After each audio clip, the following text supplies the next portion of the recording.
vais commencer. Donc déjà, je remercie sincèrement Sabine et Nathalie pour m'avoir invitée pour ce webinaire.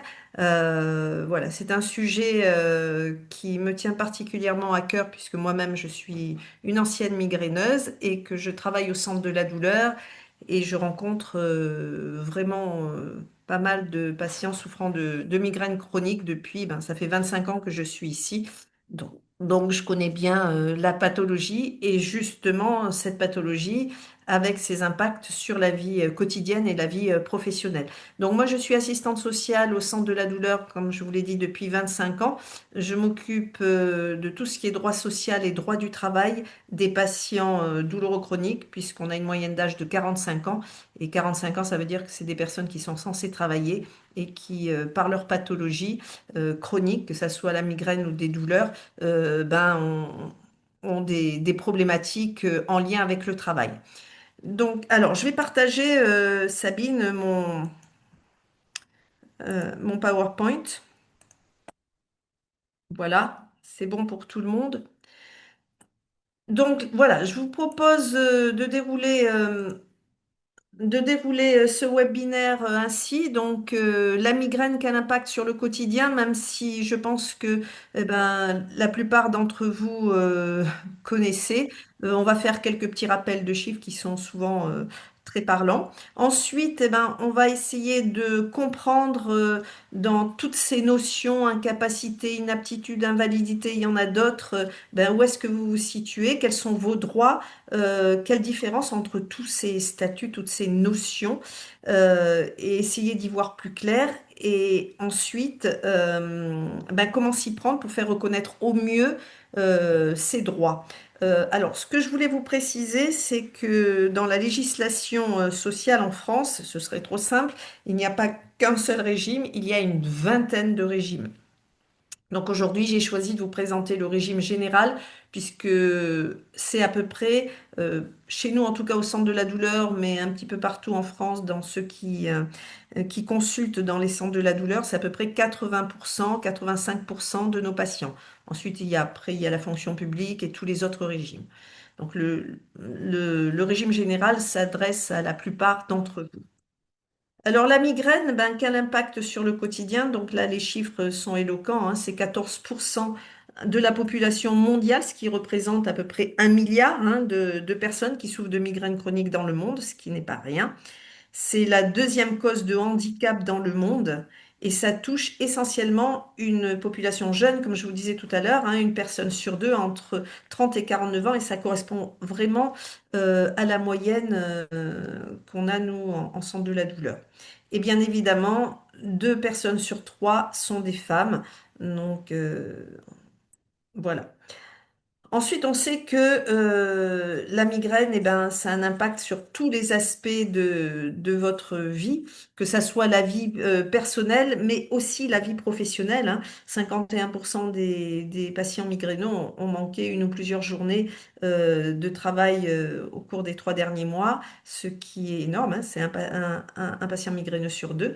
Mais par contre, on s'aperçoit que très très peu bénéficient d'aménagement de poste parce que leurs droits sont pas mis en place, sont pas reconnus ou sont simplement pas demandés. Voilà, donc on sait que quand on a une migraine sévère, si on doit faire un travail de force ou même un travail assis dans un bureau très éclairé, ça va être très compliqué. Donc ça, c'est les chiffres hein, que j'ai repris il y en a certains, c'est la voix des migraineux. Alors, dans ce méandre de notions de statut, incapacité, inaptitude, invalidité, et il y en a d'autres, hein, parce qu'on va aborder tous ces thèmes, invalidité, handicap, inaptitude, incapacité, ALD, maladie ordinaire, longue maladie, maladie professionnelle, accident du travail, souvent on s'y perd. Les médecins eux-mêmes s'y perdent et quand on vous donne des conseils, on ne parle pas forcément de la même chose. Donc on va essayer d'y voir plus clair. En tout cas, je vais essayer de vous éclaircir dans tous ces domaines. Mais avant, je vais juste vous proposer un petit quiz qu'on corrigera à la fin. Voilà, si vous avez tout juste à la fin, ça veut dire que j'aurai bien fait mon travail, parce que tous ces thèmes-là, on va les aborder. Donc, J'ai une migraine, je demande une ALD hors liste, vrai ou faux? Je suis en arrêt maladie pour migraine, je n'ai pas d'ALD, j'ai des droits maladie sur 3 ans, vrai ou faux? Tant que je suis en arrêt maladie, je ne peux pas être licencié pour inaptitude, vrai ou faux? Je suis en fin de droit à indemnité journalière, là, je demande une allocation adulte handicapé, vrai ou faux? Je souhaite ralentir mon activité professionnelle sans arrêt de travail. Je demande un temps partiel thérapeutique. Vrai ou faux? J'ai l'allocation spécifique solidarité depuis 1 an. C'est l'allocation qu'on donne en fin de droit chômage. Je ne peux plus travailler, donc je demande une pension d'invalidité. Je suis salarié, il va me falloir du temps pour me soigner et essayer de nouvelles thérapeutiques. Je demande un congé longue durée de 5 ans. Vrai ou faux? En tant que salarié, je travaille 10 heures par semaine depuis 10 ans. Quand je m'arrête en maladie pour mes migraines, je percevrai des indemnités journalières. Vrai ou faux? C'est toujours le médecin du travail qui décide de l'aptitude à reprendre son poste de travail. Et enfin, la dixième question, le médecin conseil peut arrêter les indemnités journalières à n'importe quel moment, même si des droits sont encore ouverts. Voilà, alors toutes ces questions, je les ai recueillies lors de, voilà, de ces années d'expérience. De...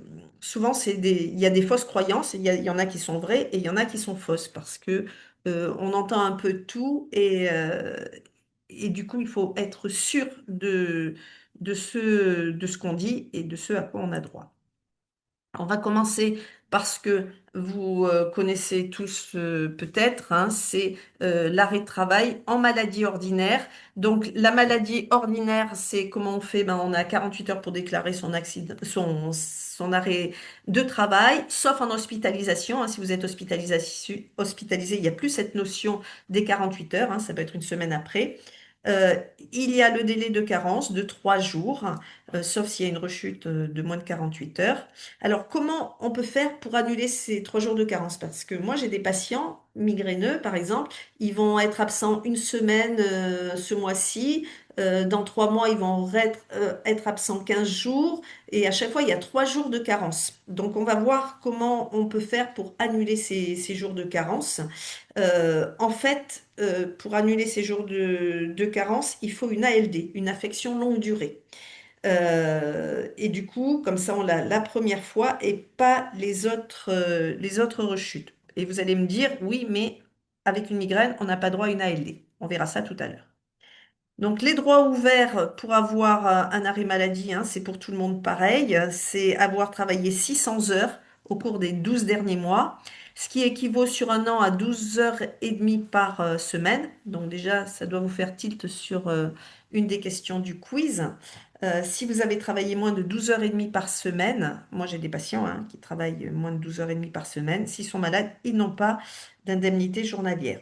Et en plus, si après on veut avoir des indemnités journalières au-delà de 6 mois, il faut savoir que la sécurité sociale regardera si vous avez eu 12 mois d'immatriculation avant.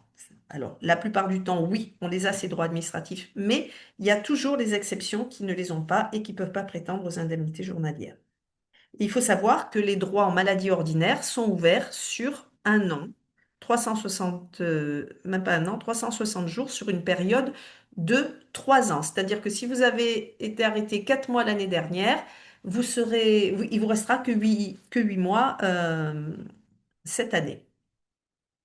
Alors, quelles sont donc ces possibilités pour être en longue maladie quand on est migraineux? C'est-à-dire que moi, j'ai des patients hein, qui sont migraineux, qui s'arrêtent, voilà, ils vont s'arrêter plus de 360 jours sur 3 ans, ils n'auront plus de droit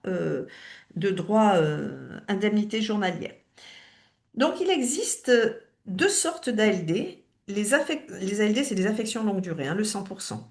Il existe les affections longue durée exonérantes, c'est-à-dire c'est les ALD 30, les 30 maladies qui sont sur une liste à la sécurité sociale depuis 1945. Il y a les ALD hors liste. Donc là, ce qu'on appelle la 31e maladie. C'est des maladies évolutives, des maladies orphelines, et puis des maladies, par exemple, comme l'endométriose, hein, qui est rentrée dans cette ALD hors liste. Et puis, il y a les ALD polypathologies. Et puis, il y a les ALD non exonérantes que peu de médecins connaissent et que nous, on pratique beaucoup au centre de la douleur. C'est une ALD qui n'exonère pas du ticket de modérateur, mais qui ouvre les mêmes droits que l'ALD pour la maladie. C'est-à-dire que, au lieu d'avoir des droits indemnité journalière sur 1 an, vous en aurez sur 3 ans. Et pour prétendre à une ALD non exonérante, il faut nécessiter des soins, des traitements ou une maladie qui dure depuis plus de 6 mois. Donc, nous, 100% de nos patients, déjà, ils attendent plus de 6 mois pour venir chez nous. Donc, 100% de nos patients ont droit à cette ALD non exonérante.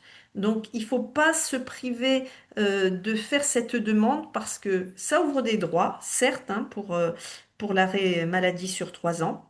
Ça enlève les jours de carence, comme la ALD exonérante. C'est-à-dire que si vous êtes arrêté 3 semaines ce mois-ci. Si vous vous êtes arrêté à nouveau le mois prochain, si vous n'avez pas cette ALD non exonérante, on vous enlèvera à nouveau les 3 jours de carence. Et puis ça ouvre droit au transport. Hein. Quand on a une migraine, des fois, qu'on a une consultation, eh ben, on n'est pas capable de conduire. Et si on n'a pas d'ALD, ben, on n'aura pas droit au VSL, alors qu'avec l'ALD non exonérante, ça ouvre droit au VSL. Donc il y a une partie qui sera payée par la sécurité sociale, une autre partie qui sera payée par la mutuelle. Donc voilà, cette longue maladie, c'est possible avec cette ALD non exonérante pour la migraine. Il faut bien que le médecin, quand il fait l'arrêt maladie, il mette en lien avec une ALD, puisque l'ALD non exonérante fait partie des ALD. Voilà. Et donc, quand est-ce que les droits maladie vont pouvoir être renouvelés? C'est-à-dire que quand on a été arrêté 3 ans ou 1 an, il faut reprendre 1 an de travail pour recréditer des droits maladie. Hein, c'est-à-dire que guéri ou pas guéri, au bout de 3 ans, si vous êtes en longue maladie, ça s'arrêtera de toutes les manières. Et est-ce qu'on peut être licencié pendant un arrêt maladie? Ben oui. Mais la jurisprudence dit que pour être licencié pendant un arrêt maladie, il faut un délai raisonnable. Donc, ils ont statué autour de 6 mois, c'est-à-dire que si vous êtes arrêté une semaine, on ne va pas vous licencier. Et il faut que votre absence empêche le bon déroulement de votre entreprise. Et puis, souvent, c'est prouvé par la réembauche de quelqu'un. Si ce n'est pas le cas, le licenciement n'est pas valable. Après, au bout de cette longue maladie ou même la maladie ordinaire, on ne peut pas reprendre le travail ou on ne peut pas le reprendre complètement. Donc, il y a plusieurs solutions. Alors, déjà, l'invalidité. Donc, l'invalidité qui fait suite toujours à une maladie ou un accident non professionnel. Donc là, c'est pareil, il y a des conditions administratives qui sont à peu près équivalentes à celles des indemnités journalières, hein, c'est-à-dire qu'il faut avoir travaillé 600 heures dans les 12 derniers mois. Il faut avoir moins de 62 ans. Il faut avoir une réduction de sa capacité de travail, donc ça c'est le médecin conseil de la Sécu qui le décide. Et il faut avoir une situation médicale stabilisée, c'est-à-dire que les médicaments qu'on vous donne ou les soins que vous avez sont pour vous maintenir, pas pour vous améliorer. Voilà. Dans la migraine, c'est un petit peu délicat, mais il faut vraiment que cette notion de stabilisation soit notée dans le certificat médical. Il ne faut pas être non plus ni au RSA ni à l'ASS, l'allocation spécifique solidarité de fin de chômage, parce que sinon on a perdu tous ses droits administratifs. Et la caisse a 2 mois pour vous répondre. Si elle ne vous répond pas, c'est considéré comme un refus. Donc voilà, les conditions médicales, c'est bien ça, hein, c'est la perte, la réduction d'au moins 2 tiers de votre capacité à travailler, ou alors c'est aussi le fait que votre reprise a un impact sur vos revenus. Donc,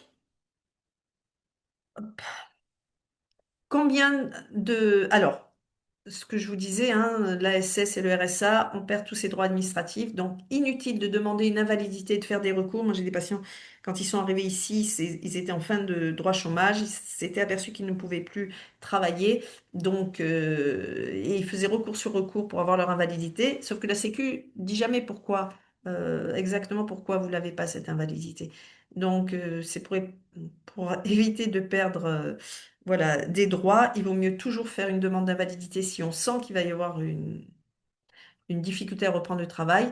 Quand on est au chômage, il faut le demander avant la fin de droit chômage. Donc, comment est calculée cette pension d'invalidité? Elle est calculée sur les 10 meilleures années. Donc, si vous n'avez pas travaillé 10 ans, peu importe hein, dans quelle entreprise, ça peut être plusieurs entreprises du régime général hein, en tant que salarié, ils feront donc une moyenne et pour la première catégorie, donc l'invalidité première catégorie, où vous pouvez travailler à côté, ce sera 30% de cette moyenne des 10 meilleures années. L'invalidité 2, normalement au niveau de la sécurité sociale, vous ne pouvez plus travailler. Mais le droit du travail dit qu'on ne peut pas empêcher quelqu'un en invalidité 2 de travailler. Donc, du coup, c'est accepté. Et là, c'est 50% de vos 10 meilleures années. Et donc, ensuite, après, la troisième catégorie, c'est la tierce personne. Donc, moi, j'en ai jamais vu ici pour des migraines, même les douleurs chroniques. Dans toute ma carrière, j'ai dû en voir deux ou trois. Et bien évidemment, le versement de la pension s'arrête à la retraite, hein. Et sauf si vous travaillez encore, que vous voulez continuer. Par exemple, en aval 1, vous pouvez continuer. Mais sinon, si vous ne travaillez pas, ça s'arrête automatiquement à 62 ans. Par contre, une chose vraiment importante, parce que je vois trop de patients qui perdent leurs droits à la prévoyance, toujours faire valoir la prévoyance, même si vous êtes licencié après. À partir du moment où vous avez une invalidité dans une entreprise et que vous faites valoir la prévoyance, même si vous changez de boulot, si vous êtes licencié, cette prévoyance-là, vous la gardez jusqu'à l'âge légal de la retraite. Parce qu'il y a beaucoup de gens qui me disent, ben non, c'est pas la peine de faire valoir la prévoyance puisque je vais être licencié. Ben non, justement, il faut absolument le faire parce que après, peu importe si vous n'êtes plus dans l'entreprise, la prévoyance continuera. Donc, comment faire pour obtenir une invalidité? Ben, il va falloir vraiment documenter cette perte de capacité parce que le médecin conseil va vous voir très peu de temps. Donc, il faut amener vraiment des éléments précis, des éléments médicaux précis qui prouvent d'une part la stabilisation, parce que si vous avez encore des traitements dans un but de vous améliorer, il n'acceptera pas. Il faut aussi que votre capacité de travail soit entamée, donc il peut se mettre en contact avec le médecin du travail et qui est aussi une possibilité de reclassement ou pas, hein. Et il va regarder aussi, ah, ça c'est important, s'il y a eu beaucoup d'arrêts de travail avant, parce qu'il y a des médecins de conseil qui disaient, ben non, vous avez eu aucun arrêt de travail, donc là, on va pas donner l'invalidité tout de suite. Et moi, j'ai des patients qui tiennent au travail pour pas s'arrêter, alors que ça fait des années qu'ils sont dans cet inconfort et qui s'aggrave au fur et à mesure au travail. Euh, donc, il peut demander l'avis du médecin du travail, hein, souvent, de plus en plus, il le demande, et il regarde aussi, ce que je vous disais tout à l'heure, si ça a un impact sur vos revenus. Donc ça, c'est votre médecin ou spécialiste ou traitant qui peut faire un certificat médical accompagné du formulaire qu'on peut trouver sur le site de la CPM. Alors, c'est pas un formulaire de la MDPH, hein, c'est juste une page. Donc, il est très simple, ce formulaire. Mais il faut toujours l'accompagner d'éléments médicaux. Et le jour de la consultation avec le médecin conseil, vous pourrez amener tous les documents qui vont dans ce sens-là. Après, on parle très peu d'accidents du travail ou maladies professionnelles dans la migraine, mais moi j'ai vu hein, des patients hein, qui avaient eu des accidents et qui avaient eu de gros accidents, des comas, des pertes de connaissance et qui à la suite de ça avaient des migraines. Donc là, c'est reconnu en accident du travail ou en maladie professionnelle. Je pense à ceux qui respirent des toxiques et qui deviennent aussi migraineux. Par contre, ne jamais demander l'invalidité parce que ce n'est pas du tout la même législation. J'ai beaucoup de patients qui ont demandé l'invalidité, qui ont fait des recours pour l'accident du travail. Or, c'est pas du tout la même législation. C'est tout simplement qu'on ne peut pas demander l'invalidité en accident du travail. Il faut demander une incapacité, donc un taux d'IPP c'est quand on fait la consolidation de l'accident du travail, on va avoir soit une rente, soit un capital, c'est-à-dire que euh, si le médecin conseil estime que vos séquelles sont inférieures à 10% d'incapacité, il vous versera une somme d'argent en une seule fois, ça s'appelle le capital, entre 1 et 9%. Si vous avez plus de 10%, et moi j'ai vu hein, une jeune fille qui avait plus de 10%, entre autres, bon, elle avait fait un coma, etc., pour ses migraines. Et donc là, c'est une rente. Et contrairement à l'invalidité, cette rente, elle sera à vie. C'est-à-dire qu'à la retraite, on continue à percevoir la rente. Donc ça, c'est une des différences avec l'invalidité. Euh, on ne peut pas, par contre, licencier quelqu'un qui est en arrêt accident du travail, contrairement à l'invalidité. Quand on est licencié pour accident du travail ou maladie professionnelle, la prime de licenciement est multipliée par deux. Alors les grosses entreprises le savent, les petites entreprises ou les petits entrepreneurs beaucoup moins. Et voilà, et c'est non imposable. La rente est non imposable. Ce que j'ai oublié de vous dire tout à l'heure pour la LD 30, les indemnités journalières en ALT 30 sont non imposables et les ALD 30 en ALD non exonérantes sont imposables.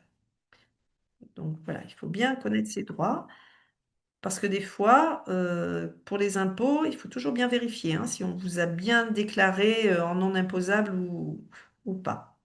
Alors, j'ai pas encore parlé du temps partiel thérapeutique, mais c'est un outil qui peut être utilisé euh, pour, pour aménager provisoirement son temps de travail. Surtout qu'il y a un décret qui a modifié ce temps partiel thérapeutique en 2019. Maintenant, on n'est plus obligé d'avoir un arrêt de travail avant. Avant, c'était impératif. Maintenant, on peut, par exemple, dans l'année, on sent que voilà, c'est une période où c'est plus compliqué. On peut demander un temps partiel thérapeutique, sans arrêt de travail, ou à la suite d'une maladie ordinaire, ou à la suite d'une longue maladie. Voilà.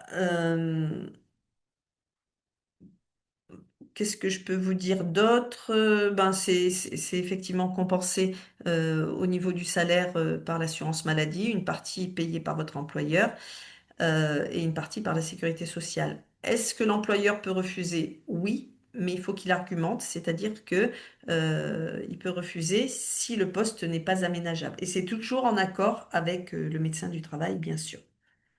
Donc, malheureusement, je vois des employeurs qui jouent pas le jeu et c'est dommage parce que souvent, c'est ce qui permet de maintenir les personnes dans l'emploi et éviter un arrêt de travail aussi, hein. Euh, Qu'est-ce que je peux vous dire d'autre? Ben voilà, c'est. Alors, normalement, il y a pas de. On dit que c'est 1 an par pathologie dans toute sa carrière professionnelle, mais par expérience, j'ai vu que des personnes, par exemple, qui s'étaient arrêtées 1 an en longue maladie, eh ben, ils pouvaient être derrière 2 ans en indemnité journalière de temps partiel thérapeutique. Ça arrive. Voilà. Et la reprise de travail, donc comment ça va se passer? L'employeur est obligé de rechercher un poste adapté si le médecin du travail l'a sollicité pour dire que la reprise va être compliquée. Il n'est pas obligé de trouver un poste adapté, il est obligé de chercher et d'argumenter s'il n'en trouve pas. Donc, pour ça, il faut que le salarié ait vu préalablement le médecin du travail en visite de pré-reprise.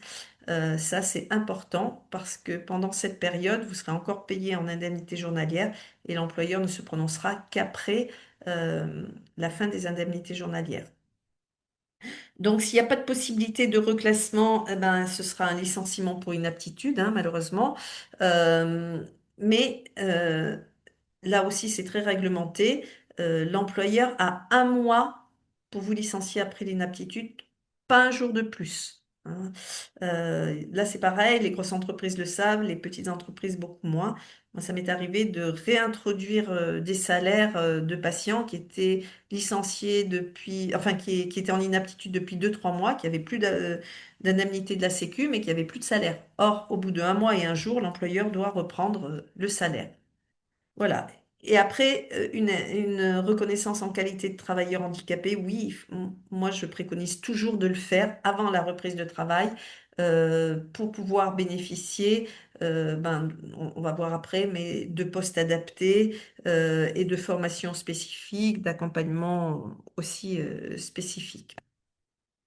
Donc ça, c'est pour tout ce qui est droit maladie, invalidité et droit aussi du travail. C'est très réglementé au niveau de la reprise de travail.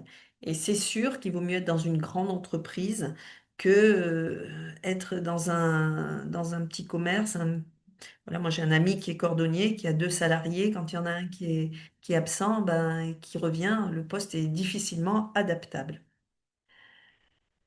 Après le handicap, c'est encore une autre notion. Donc là, on a parlé de maladie, invalidité. Là, c'est plutôt le handicap, c'est beaucoup plus large que l'invalidité. L'invalidité, c'est toujours par rapport au travail.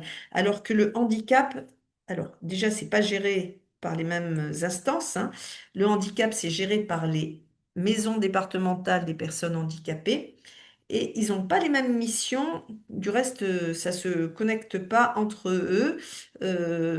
Ça se connecte pour une seule chose, je vous le dirai tout à l'heure avec la RQTH.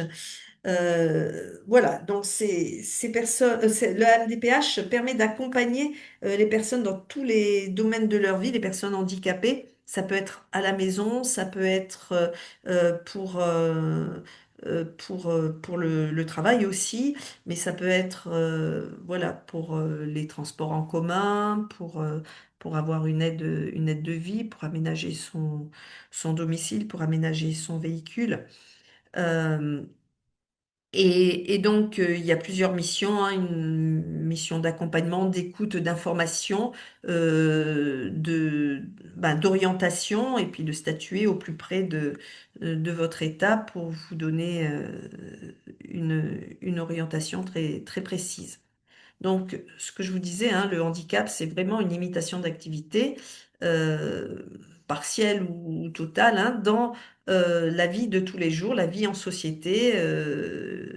Et donc, cette altération a un impact sur votre quotidien.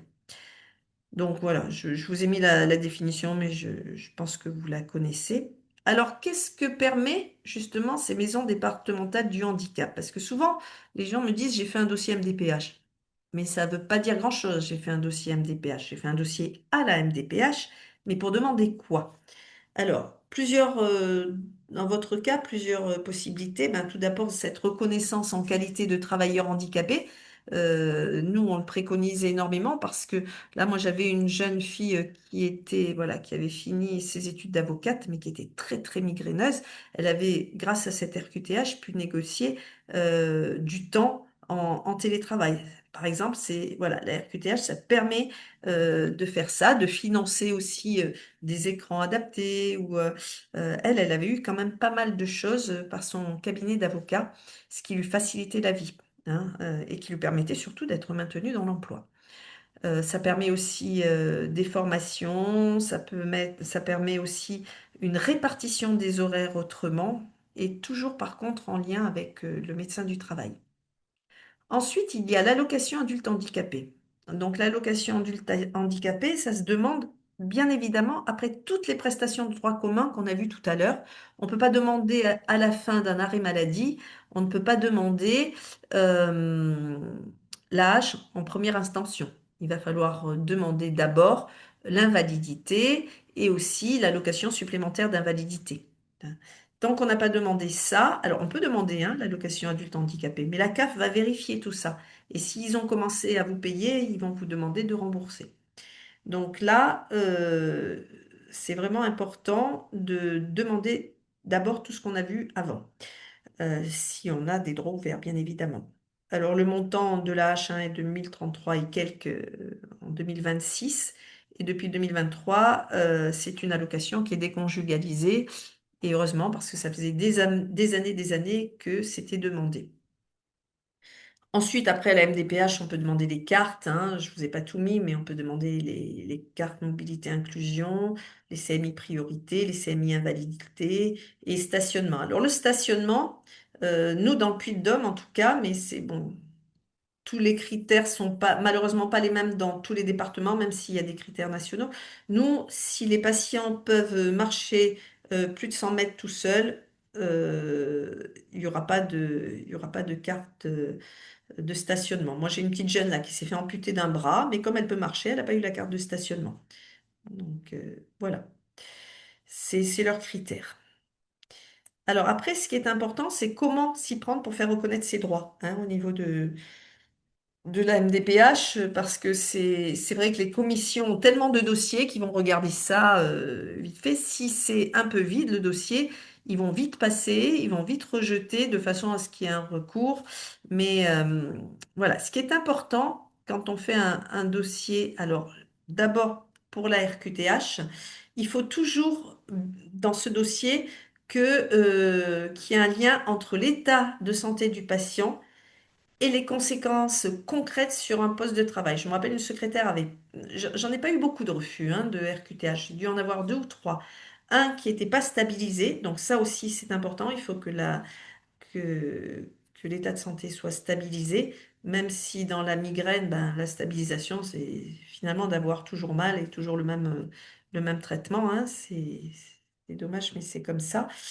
Et cette secrétaire, oui, je me rappelle plus ce qu'elle avait. Elle avait, je crois, quelque chose à une cheville et elle avait demandé une RQTH et ça avait été refusé parce que son poste de travail ben, avait pas un impact directement sur l'aggravation de sa santé. Et ça avait aucun lien avec son poste de travail. Bien faire attention aussi au choix des mots quand vous écrivez. Voilà, je vous ai mis un exemple. Je souffre de migraine chronique. Ben, non, ça va pas suffire. Et le seul diagnostic ne suffit pas. Il faudra plutôt dire mes migraines chroniques entraînent des douleurs et un état de fatigue, limitant ma capacité à tenir, par exemple, une journée entière sur mon poste de travail, à me concentrer plus de 10 minutes, provoque des arrêts fréquents, ou je suis obligée de me mettre dans le noir toutes les heures. Voilà, ça, c'est des éléments concrets pour faire un dossier RQTH. Parce que je souffre de migraine ou je souffre de douleurs chroniques, ça ne suffit pas, hein. Tous les patients peuvent mettre ça, hein. Je souffre de migraine chronique, je souffre de douleurs chroniques. C'est vraiment pas suffisant. Donc, il faut bien noter aussi les besoins, besoins de télétravail, d'aménagement d'horaire, d'allègement des tâches, parce que si on note pas les besoins, à la MDPH, ils vont pas savoir pourquoi vous demandez cette reconnaissance en qualité de travail handicapé. Bien joindre tous les éléments médicaux, mais assez récents, hein, parce que moi j'ai des patients qui envoient des radios d'il y a 5 ans, ça sert à rien, hein. Euh, mais surtout qui sont en lien avec la pathologie pour laquelle vous demandez cette RQTH. J'ai beaucoup de patients qui me disent, j'ai de l'hypertension, du diabète, oui, mais ça n'a rien à voir avec ce que vous demandez. Euh, et il faut bien aussi écrire que de continuer certaines tâches aurait un impact nuisible sur l'état de santé. Et voilà, alors souvent on demande aussi, le médecin, on demande si la durée va être pendant un certain temps, 4 5 ans ou illimité. Alors les médecins, ils ne se prononcent pas trop là-dessus, mais pour la migraine, c'est souvent que ça va durer. Après, il y a d'autres pathologies où c'est moins évident. Et puis, il faut aussi insister sur le risque de désinsertion professionnelle. Ils sont très sensibles hein, dans les commissions. Voilà, si on risque de perdre son poste si on l'aménage pas, alors qu'un aménagement peut permettre d'être maintenu dans l'emploi. Donc ça aussi, c'est important. C'est des éléments que les commissions aiment bien avoir. Ensuite, ben, comment obtenir la hache? Alors là, c'est un petit peu plus compliqué. Et là, encore, je vous dis... Alors, non, je vais revenir juste sur la RQTH, excusez-moi. Quand on a une invalidité, comme je vous ai dit tout à l'heure, ou un accident du travail supérieur avec une incapacité supérieure à 10%, vous aurez automatiquement ce qu'on appelle l'OETH, qui est l'obligation d'emploi des travailleurs handicapés. C'est l'équivalent de la RQTH. Voilà, c'est le seul moment où la CPAM et la MDPH se sont mis d'accord pour désengorger justement les MDPH. Voilà, ces deux statuts, invalidité et incapacité supérieure à 10%, donnent droit automatiquement à l'OETH. Après, si vous voulez enfin, peut-être pas à vous, mais j'ai des patients quand ils doivent être réorientés en centre, là, on leur demande vraiment la RQTH. Donc pour la H, voilà, c'est, c'est aussi très technique la façon dont on va demander pour être sûr d'avoir, de l'obtenir, parce que des fois, il y a des personnes qui ont tous les critères pour l'obtenir, mais le dossier est tellement mal rempli que ça va être un refus. Donc, il faut vraiment qu'il y ait les trois notions, hein, puisque pour avoir l'AH, il faut que le patient cumule ces trois facteurs d'attribution de l'AH, c'est-à-dire l'incapacité, la déficience et le désavantage. L'incapacité, c'est ce qu'on peut plus faire, hein, ce qu'on peut plus faire de façon naturelle. La déficience, c'est le problème médical. Quel est le problème médical qui implique cette incapacité? Et puis le désavantage, la conséquence sur la vie de tous les jours, et pas que la vie professionnelle, hein, la vie sociale aussi. Et c'est différent, je vous ai mis différent de la RQTH car il ne s'agit pas juste de la problématique travail comme l'invalidité ou la RQTH, mais c'est un taux de handicap durable sur sa vie de tous les jours. Alors, quel est le degré de handicap pour obtenir l'allocation adulte handicapé? Il faut savoir qu'il y a 4 degrés de handicap pour la H. Il y a moins de 50%, il y a entre 50 et 79%. Alors, je me suis trompée et avec une restriction et aucune restriction au travail, entre 50 et 79% avec restriction substantielle et durable d'accès à l'emploi, et les plus de 50%, hein, donc là c'est une forme sévère ou majeure du handicap, et ces deux degrés de handicap permettent d'obtenir l'allocation adulte handicapé. Mais encore attention, il faut savoir si les critères administratifs sont validés. Qu'est-ce que... Voilà. Les mots-clés, hein, à mettre dans ces dossiers d'allocation adulte handicapé qui font tilt, hein, dans les commissions, c'est la baisse d'autonomie, l'incapacité à travailler ou l'éloignement du monde du travail, les échecs répétés à trouver du travail, parce que moi j'ai des patients qui font toutes les formations qu'on leur dit, qu'on leur conseille, et à chaque fois c'est des échecs, donc il faut bien noter tous ces échecs d'isolement social et puis les douleurs chroniques invalidantes de la migraine.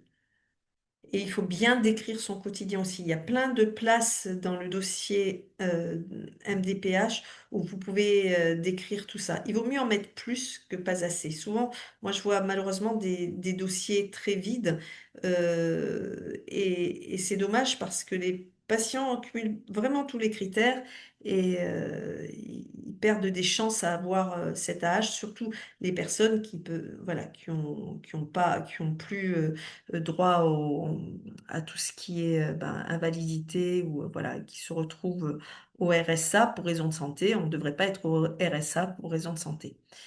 Donc le RSA ou la SS, c'est l'allocation adulte handicapé après.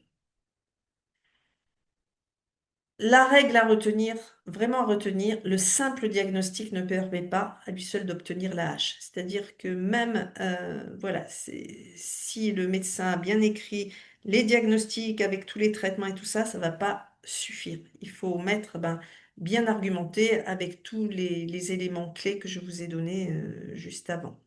Et bien faire attention encore à la CAF, je le vois trop souvent malheureusement, la CAF recherche vraiment si vous avez des droits à l'invalidité ou à l'allocation supplémentaire d'invalidité, euh, puisqu'ils font, nous ici en tout cas dans le Puy-de-Dôme, ils font des recherches sur 2 ans et ils peuvent demander à rembourser sur les 2 dernières années, ce qui met les personnes qui sont déjà en situation de vulnérabilité, ça les rend encore plus vulnérables. Parce que souvent, quand ils le font, c'est de bonne foi, hein. C'est simplement qu'ils connaissent pas. On leur a dit, le médecin leur a dit de faire une demande d'âge alors qu'il avait droit à l'allocation, par exemple, supplémentaire d'invalidité. Alors, pour info aussi, depuis quelques années, l'allocation supplémentaire invalidité n'est plus récupérable sur succession. Avant, ça l'était, maintenant, ça ne l'est plus. Voilà. Et du côté de l'employeur, qu'est-ce qu'il peut faire et qu'est-ce qu'il ne peut pas faire? Alors, ce qu'il peut faire, c'est accorder le temps partiel thérapeutique ou le refuser. Ça, il a le droit de faire. Comme je vous ai dit tout à l'heure, il peut licencier pendant un arrêt maladie. Mais attention, dans une durée raisonnable et parce que ça empêche le bon déroulement de l'entreprise. Par exemple, chez nous, on a Michelin, jamais ils vont licencier pendant un arrêt maladie parce qu'ils ne pourront pas justifier que ça empêche l'entreprise de bien tourner. Ils sont 15 000, donc c'est pas justifiable. Par contre, ce qu'il ne peut pas faire, quand le médecin a prononcé une inaptitude, il ne peut pas licencier pour autre chose que l'inaptitude. Il ne peut pas licencier, même si j'ai vu des employeurs essayer de le faire, il ne peut pas licencier pendant un accident du travail ou une maladie professionnelle. Et il ne peut pas refuser de chercher un poste adapté. Mais bien évidemment, il peut ne pas le trouver, hein. Et la plupart du temps, c'est... Sauf dans les grosses entreprises, ils essayent de reclasser leur personnel, mais dans les moyennes entreprises, c'est souvent plus compliqué. Surtout dans les entreprises de nettoyage, hein. Moi, j'ai beaucoup de patients migraineux, hein, dans les entreprises de nettoyage. Comme 95% du personnel, c'est des personnes qui font du ménage. Pour reclasser, c'est un petit peu compliqué. Voilà ce que je peux vous dire des droits. J'espère que je vous ai pas plus mélangé avec toutes ces notions. On peut regarder. Alors, je vous ai fait la, le résultat du quiz. Donc, je vais un petit peu commenter. J'ai une migraine, je demande une ALD hors liste. Eh bien, non, hein, c'est l'ALD non exonérante, comme je vous ai expliqué tout à l'heure.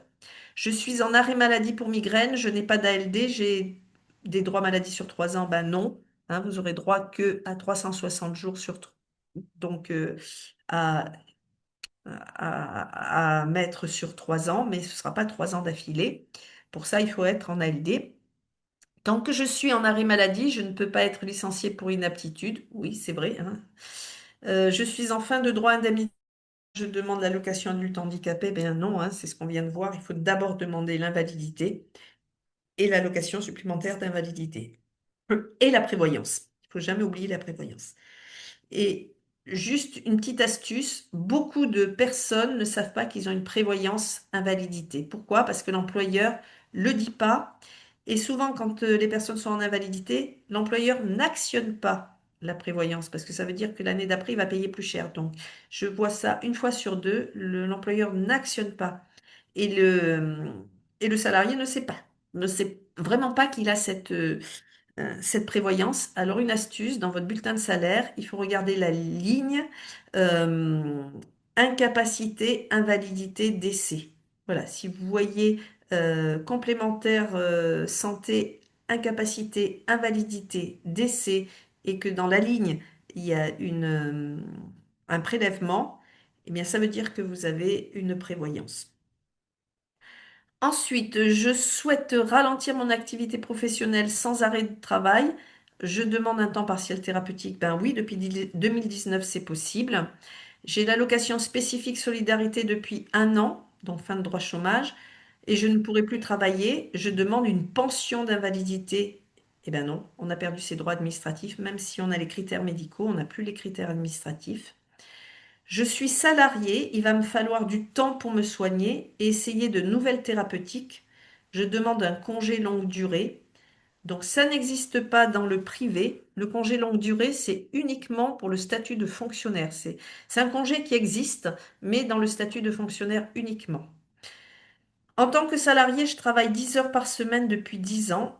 Quand je m'arrête en maladie à cause des migraines, je percevrai des indemnités journalières. Eh bien non, hein. Il faut 12 heures et demie au moins par semaine et donc faire bien ces 600 heures sur les 12 derniers mois.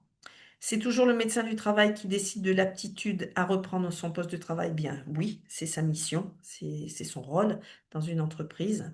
Et le médecin conseil peut arrêter les indemnités journalières à n'importe quel moment, même si des droits sont encore ouverts et même si vous avez un arrêt de travail qui dure plus longtemps. C'est vraiment lui qui est roi dans le choix de votre arrêt maladie.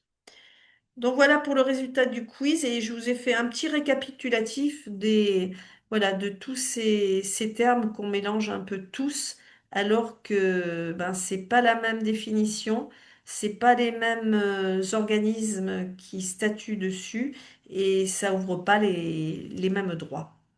Voilà, donc ça je pourrais vous le laisser si vous le souhaitez. Voilà, merci. Tout ce qui est législation, c'est toujours très lourd, c'est toujours très dense et j'espère que, voilà, je vous ai pas endormi à l'heure de la sieste. Voilà. Donc, si vous avez des questions, maintenant, je suis...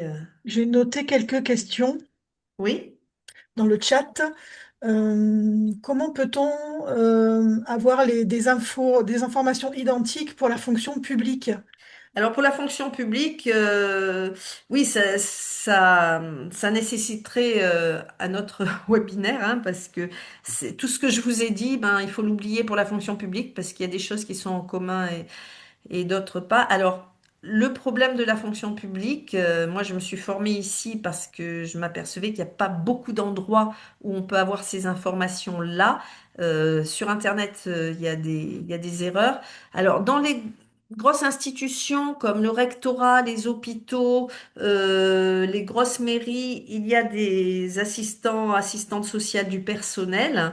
Après, souvent, c'est les DRH qui peuvent donner ce genre d'informations, hein, mais les médecins sont pas du tout formés à la fonction publique. Et souvent, ils demandent des choses du droit du régime général. Moi, j'ai des médecins qui demandaient pour des fonctionnaires une invalidité première catégorie. Par exemple, dans la fonction publique, l'invalidité première catégorie n'existe pas, hein. Voilà, il y a des avantages et des inconvénients dans les deux régimes. Voilà. Il y a eu également une question, que doit demander le médecin pour que la LD soit acceptée? Alors, c'est vraiment d'un médecin à l'autre, il faut bien qu'ils écoutent ce qu'on leur demande. Moi, je leur fais même un courrier et même avec le courrier, ils écoutent pas. C'est vraiment l'ALD non exonérante. Alors je dois l'avoir là, c'est un formulaire vraiment spécifique, voilà, qui est comme ça, hein, c'est le protocole. Alors, je sais pas si vous allez voir, donc je pourrais vous le faire passer. C'est le protocole de soins.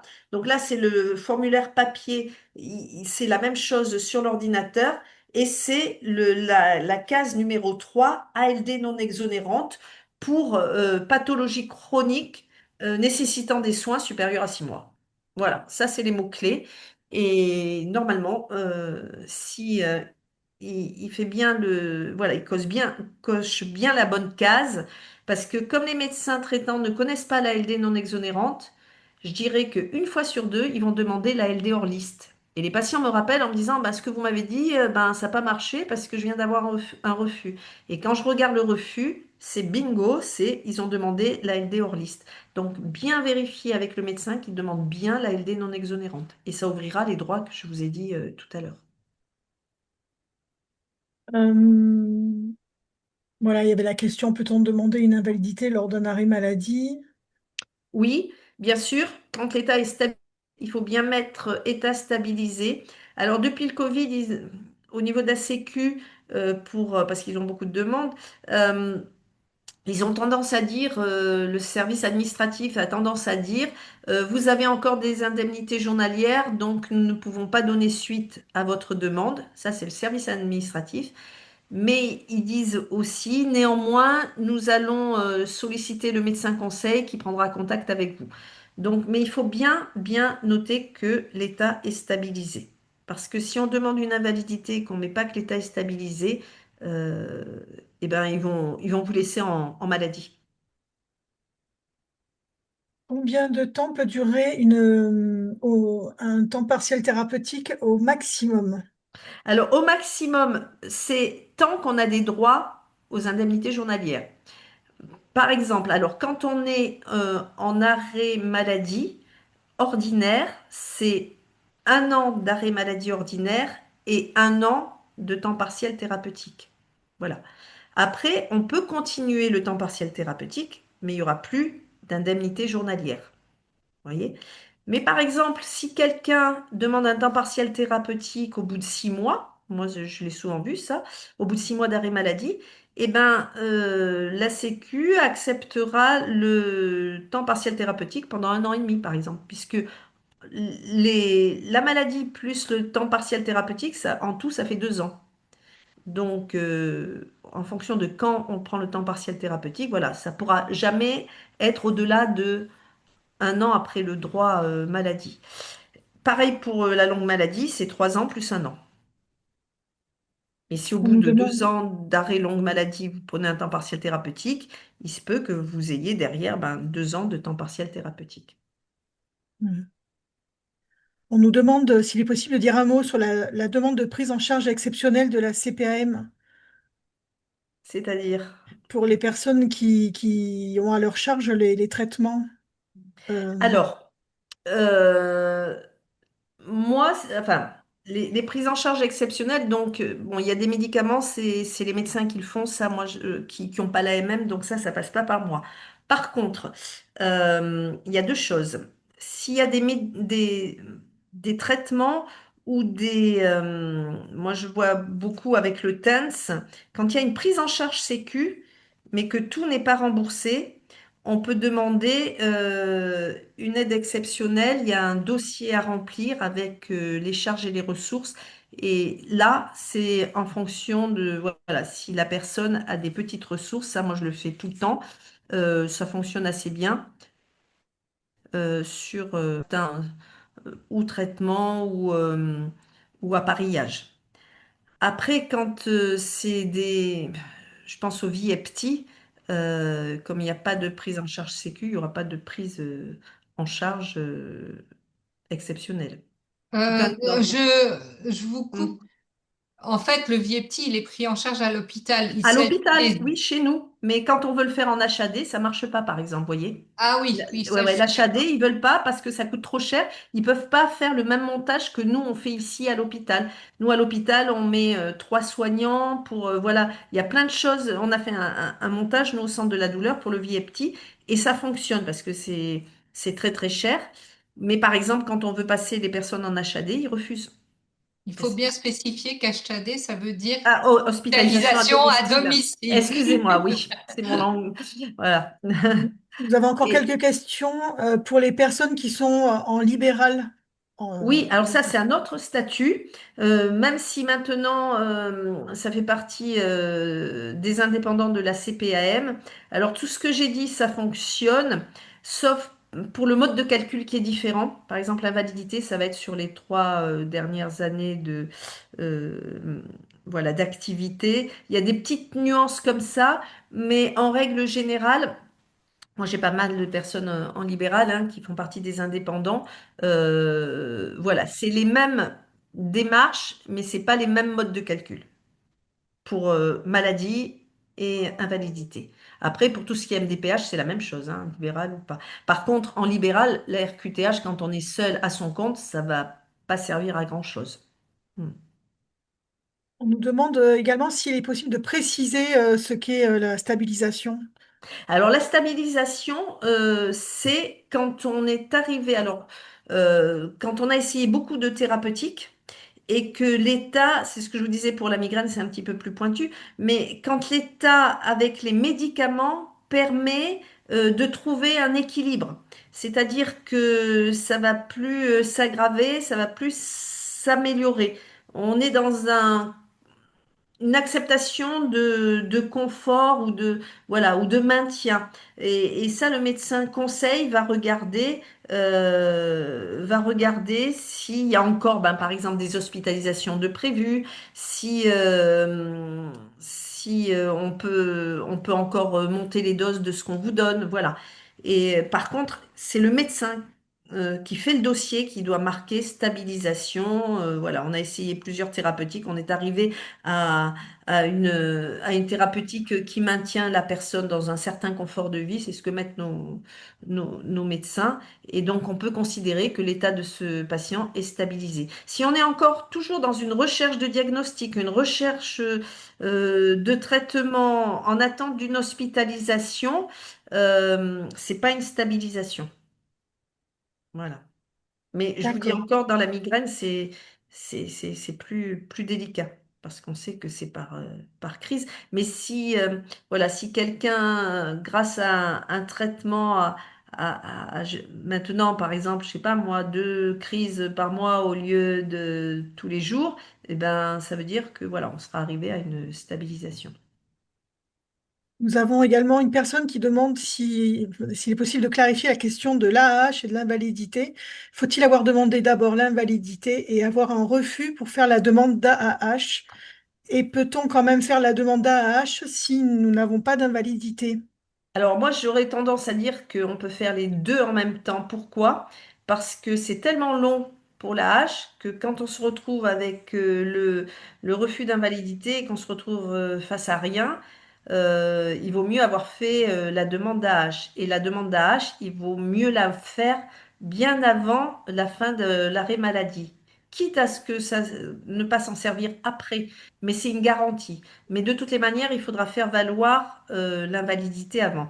Je vous donne un exemple. Par exemple, quelqu'un qui travaille, je sais pas, qui travaille à temps partiel, qui gagne 1 000 € par mois, s'il est en invalidité, il aura 500 euros. S'il a une prévoyance, il aura, enfin 500 euros s'il est en deuxième catégorie. S'il a une prévoyance, il pourra avoir 1 000 €. Hein. S'il a rien du tout, il aura bon le chômage. Au bout de 3 ans de chômage, il aura l'ASS. S'il a fait la hache, il aura ses 1 000 et quelques euros avant. Vous voyez, il faut essayer de faire ouais, 6 mois avant la fin des arrêts de travail de façon à ce qu'il n'y ait pas de rupture de droit. Après, c'est pas sûr qu'on l'ait la hache, hein, mais il vaut mieux la refuser que rien avoir. Donc, bien sûr, on peut faire la hache en même temps que l'invalidité, mais c'est l'invalidité, si elle est acceptée, qui prendra le dessus. Par contre, si on a juste 500 euros d'invalidité, ben, on sera content d'avoir fait la hache qui complétera, puisque c'est une allocation différentielle. Donc, oui, c'est pas interdit de faire les deux en même temps. Enfin, même l'un avant l'autre. Il y a également eu la question, est-ce possible d'obtenir un temps partiel thérapeutique lorsqu'on l'on est en recherche d'emploi et quelles sont les démarches? Alors, en recherche d'emploi, on peut, c'est pas interdit. C'est-à-dire que alors, moi je l'ai vu qu'une fois hein, en 25 ans parce que l'employeur était d'accord. Il y a très peu d'employeurs qui vont accepter d'embaucher quelqu'un en temps partiel thérapeutique, mais c'est possible, c'est pas interdit par la loi. Il vaut mieux, par contre, au niveau de France Travail, eux, par exemple, si vous pouvez que travailler à temps partiel, si vous pouvez que faire des formations à temps partiel, ça va être compliqué. Il vaut mieux avoir l'invalidité première catégorie. À ce moment-là, on vous laissera plus tranquille, on vous orientera plus vers des temps partiels et c'est plus facile de vous orienter vers des temps partiels quand on a l'invalidité première. Mais après, dans la loi, rien n'empêche de demander un temps partiel thérapeutique, mais ce sera juste pour la reprise d'emploi. Hein. Voilà, le temps partiel, c'est pas pour chercher, enfin, le temps partiel thérapeutique, ça marche pas pour les formations et ça marche pas pour, voilà, pour expliquer pourquoi vous recherchez pas un emploi. Hein. C'est pas fait pour ça. Par contre, la RQTH, oui. La RQTH, ça peut permettre d'expliquer pourquoi, ben, voilà, vous n'avez pas sollicité tel ou tel emploi. Il y a une personne qui demandait si c'était vrai par rapport à la médecine du travail qui dit que l'on ne donne pas d'invalidité ou d'incapacité pour les migraines. Donc c'est par rapport à cette difficulté Oui, auprès de la médecine du travail de reconnaître. Alors, c'est pas la médecine du travail qui va donner l'invalidité, hein, c'est bien le médecin conseil de la sécurité sociale. Alors, c'est là, ça dépend vraiment des personnes, parce que ici, moi, je vois des douleurs chroniques, que ça soit des migraines, que ça soit des fibromyalgies, que ça soit des lombalgies, toutes ces maladies invisibles qui ne se voient pas et qui font douter certains médecins. Donc, le médecin du travail, lui, il aura pas trop son mot à dire pour l'invalidité, il pourra juste donner les restrictions. Mais c'est le médecin conseil qu'il va falloir convaincre pour l'invalidité. Moi, j'ai vu hein, des invalidités pour la migraine, mais il faut vraiment bien argumenter. Moi, j'ai une patiente là qui, alors elle a migraine plus algie. Elle est passée directement en deuxième catégorie, hein. Et j'ai pas mal de patientes hein, qui sont en, en invalidité pour ça. Mais c'est le médecin conseil. Le médecin du travail, lui, il n'a pas son mot à dire sur l'invalidité. Lui, c'est sur l'aménagement de poste. La question pour l'invalidité et les conditions administratives, le délai de 12 mois d'emploi est valable à la date de début de l'arrêt de maladie ou par rapport à la date de la demande. Euh, ben, c'est les 12 derniers mois avant l'arrêt de travail, en fait. Voilà. Donc, c'est-à-dire que si vous êtes tombé malade 4 mois après avoir commencé le travail, ça va pas marcher. Vous aurez vos 6 mois d'indemnité journalière, mais vous n'aurez pas vos 12 mois. Donc, c'est vraiment les 12 mois avant l'arrêt de travail. C'est-à-dire que si vous avez commencé un 1er janvier, ben, pour avoir plus de 6 mois d'indemnité journalière, il ne faudra pas tomber malade avant le 1er janvier de l'année d'après.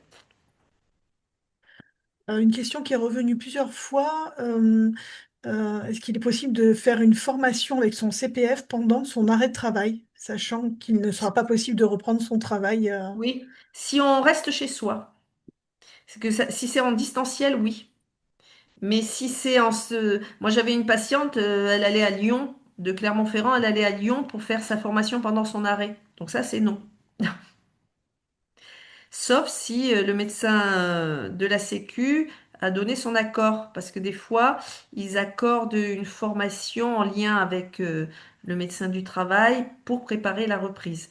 Mais un CPF, s'il est fait à distance chez soi sur l'ordinateur, il n'y a aucun souci. Une question également, est-ce que la RQTH peut permettre d'obtenir des dispositifs paramédicaux liés à la migraine remboursés du type bouchon d'oreille? Non, la RQTH donnera aucun droit sur la prise en charge de quoi que ce soit, en fait, médical. La RQTH, c'est juste une adaptation du poste de travail.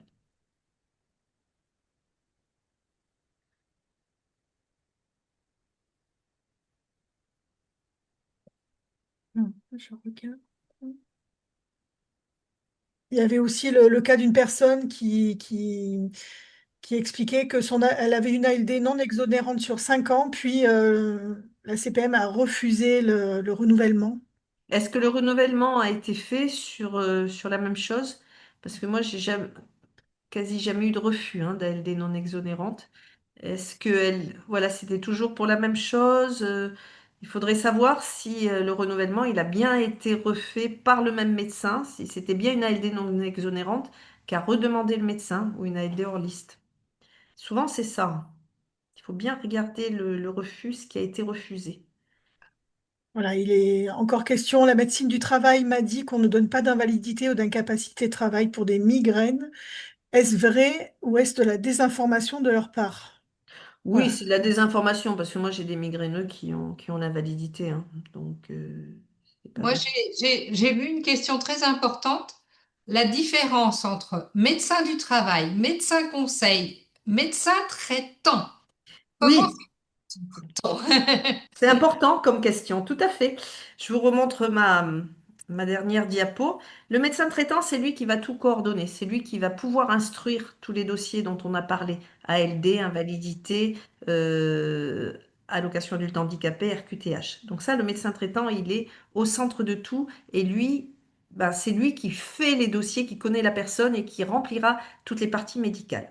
Le médecin conseil, c'est le médecin qui travaille à la sécurité sociale et qui va se prononcer, lui, sur la prolongation des arrêts maladie et l'attribution de l'invalidité ou pas et l'évaluation d'un capital ou d'une rente quand il y a un accident du travail.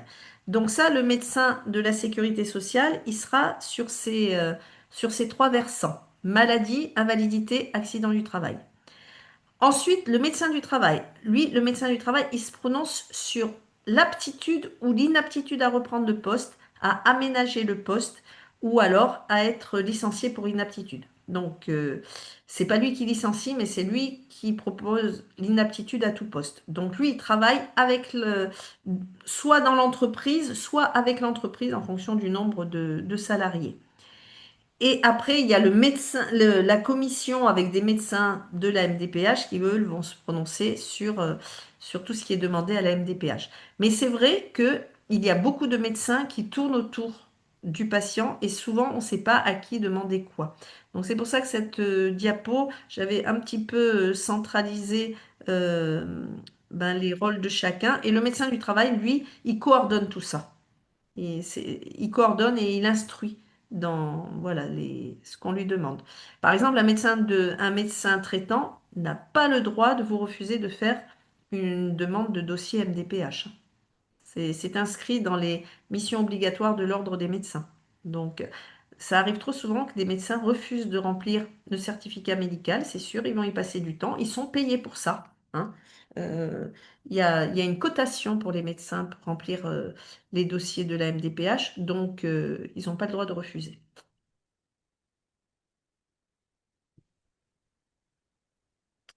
Est-ce qu'il y a d'autres questions? J'ai fait,